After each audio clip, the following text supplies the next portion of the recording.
మా ఆపరేషన్ ఎందుకు డబ్బిచ్చావు? నా మాంగళ్యాన్ని కాపాడుకోవడానికి. నన్ను కాపాడమని నేను ఎప్పుడైనా యాచించానా? లేదు, కానీ నా బాధ్యత నా చేత ఆ పని చేయించి. బాధ్యత? నీ బాధ్యత ఏంటో నీకు తెలుసుంటే మన జీవితాలు ఇలా చెదిరిపోయిండవు కా. తీసుకో. ఏమిటది? అదే నువ్వు నా మీద కురిపించావే దయాభిక్ష. దానికి మీరేం పేరు పెట్టినా ఆపరేషన్ జరగటం వల్లే మీరు బ్రతికారు. అలా బ్రతికినందుకు సిగ్గుపడి చూస్తున్నా. మా పేదలకు నన్ను కృంగతీస్తున్నా. నా ఆత్మాభిమానాన్ని నీలాంటి ధనవంతులు డబ్బుతో కొల్లేరని మళ్ళీ మళ్ళీ చెప్పడానికి వచ్చా. అందుకే మా అమ్మ జ్ఞాపకార్థం నా ప్రాణప్రదంగా చూసుకుంటున్నా లాకెట్ను కూడా అమ్మేసి డబ్బు తీసుకొచ్చాను. తీసుకో. ఇచ్చిన డబ్బు తిరిగి తీసుకోవటం అనేది నా జీవితంలో జరగలేదు, జరగదు. ధనవంతుల దయాభిక్ష మీద ఆధారపడి బ్రతకటం నా జీవితంలోనూ జరగలేదు. నేను పోతే నీ మెడలో మాంగళ్యం ఉండదన్న భయంతో నన్ను బ్రతికించావు, కానీ నా మీద జాలిపడి ప్రేమతో మాత్రం కాదని నాకు బాగా తెలుసు. తీసుకో, తీసుకొని డబ్బు. రంగయ్య, అమ్మా ఇట్లా ఆ డబ్బు తీసుకో. ఎందుకమ్మగారు? ఆ డబ్బు నీది, దాంతో నువ్వేమైనా చేసుకో. పట్టుకెళ్ళు. వెళ్ళరా అక్కడి నుంచి. భాగ్యాన్ని చూసి మురిసిపోతూ సౌభాగ్యాన్ని కూడా లెక్క చేయని ఇలాంటి స్త్రీని నేను క్షమించిన ఆ దేవుడు క్షమించను. మామయ్య,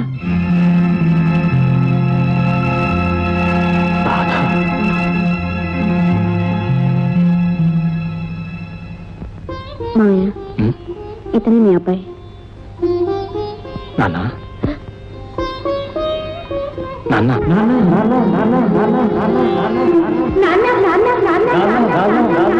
నాన్న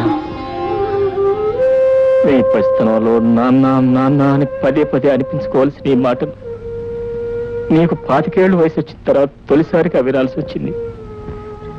మన మధ్య రక్త సంబంధం తప్ప ప్రేమ బంధం చోటు చేసుకోలేదు నాయన. ఇది మన దురదృష్టం.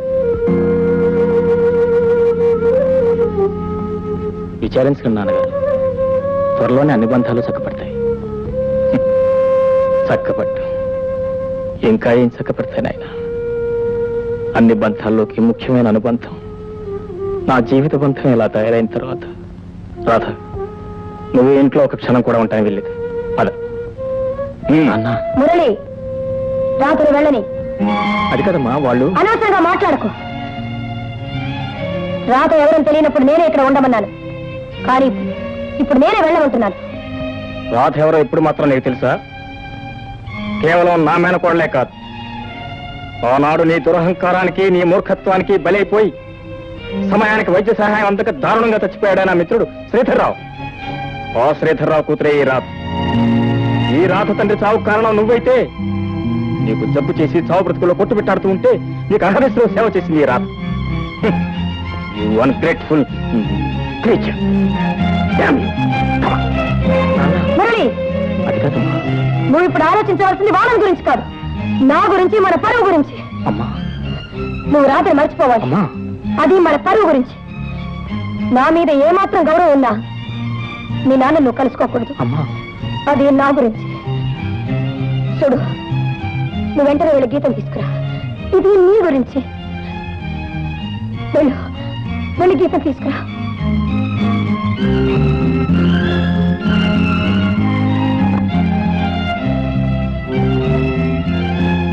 రాధ, ఏ హాస్పిటల్లో ఉంటానని నా మనస్కరించట్లేదు.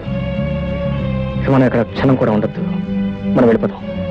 మాయ, మీరేదో ఆవేశంగా మాట్లాడుతున్నారు. ట్రీట్మెంట్ పూర్తి కాకుండా వెళ్ళిపోవడం. మనం వెళ్ళిపోవాల్సింది. చూడండి శంకర్రావు గారు, ఇప్పటి వరకు మీ వైద్యానికి చాలా ఖర్చు అయింది.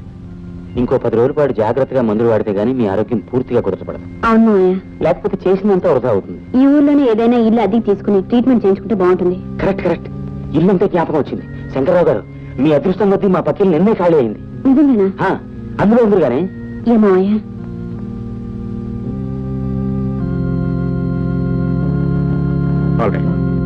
రండి రండి. నాన్నగారు, బాబు నువ్వా? ఇంటికి వెళ్దారండి నాన్నగారు.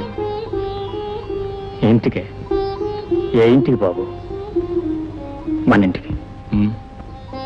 అది మన ఇల్లు కాదు బాబు, మీ ఇల్లు, మీ అమ్మిల్లు. అమ్మిల్లు నాన్నిల్లు అంటూ రెండు లేవు నాన్నగారు.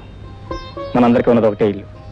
ఆ ఇల్లు కడకల్లాడుతూ ఉండాలంటే మీరు మేము అంతా ఒకే చోట ఉండాలి, అంత ఆనందంగా ఉండాలి.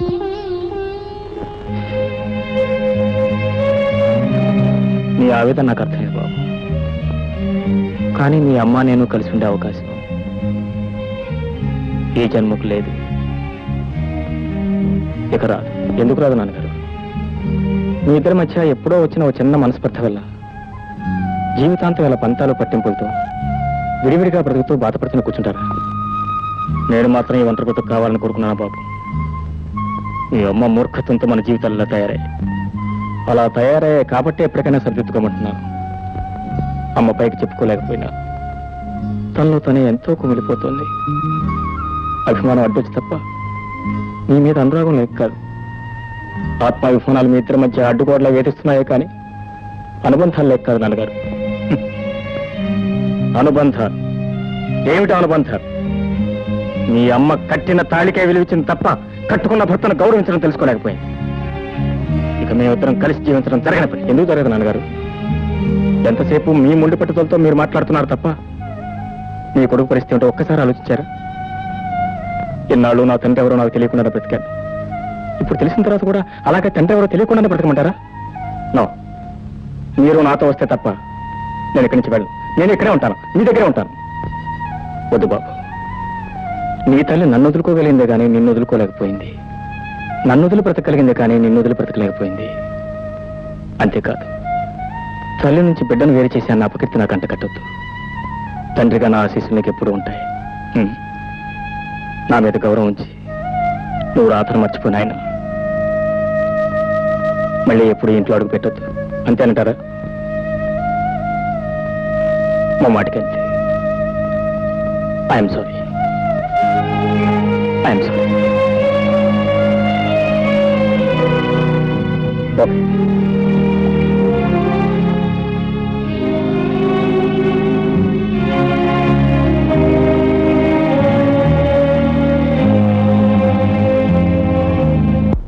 పళ్ళరసం తీసుకున్నాం. ఎందుకమ్మా ఈ పళ్ళ రసానికి వాటికి అనవసరంగా డబ్బులు ఖర్చు పెడతావు? ఖర్చుల గురించి చూసుకుంటే ఆరోగ్యం ఇలా బాగుపడుతున్నావయ్యా. ఏమిటో నీ చేదస్తాం. ఏమిటమ్మా శబ్దం? ఏం మావయ్య? ఏదో శబ్దం అయినట్టుంది. నేను చూస్తాను, మీరు పళ్ళరసం తీసుకోండి. పోయి చూడు.